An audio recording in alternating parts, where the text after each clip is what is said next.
მაგრამ სანამ ჩვენ ყველა მსოფლიოს ჩემპიონატის ფინალს უყურებდით და განვიხილავდით, ვახო სალიას დებიუტი შედგა ნიუკასლის ძირითად გუნდში. ინგლისური კლუბი შეუდგა უკვე სეზონის წინა მოსამზადებელ ეტაპს და თავიანთან ბაზაზე გამართეს სამყაროგული შეხვედრა ქვედალიგელ არლინგტონთან. და ზუსტად ამ მატჩში გადაწყვიტა ედი ჰაუმ, რომ გამოეცა და ახალგაზრდა ვახო სალია ძირითად გუნდში. როგორც იწერება, ახო მეორე ტაიმში შემოვიდა მინდორზე გოლი და საგოლე პასი არ გაუკეთებია, თუმცა ის ფაქტი, რომ ტრამვიანი პერიოდის შემდეგ მიეცა მას შესაძლებლობა პირველ გუნდთან ერთად თამაშის, უკვე ძალიან ბევრ ამას ნიშნავს.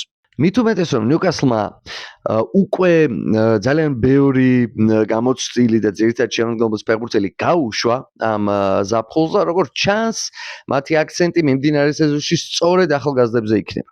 მე პირადად ვახო სალიას ძალიან მეიმედება, რადგან რაც მაქვს მის თამაშები თბილისის დინამოს შემადგენლობაში ნახი, გამორჩეულად გონიერი ფეხბურთელის შთაბეჭდილებას მიტოვებს. ფეხბურთელიც, რომელიც გააზრებულ გადაწყვეტილებებს იღებს, როდესაც ბურთი მასთან არის. ასე რომ წარმატებები მას და იმედია ახალ სეზონში პრემიერ ლიგაში კიდევ ერთ ქართველ ფეხბურთელს უკვე მინდორზე ვიხილავთ.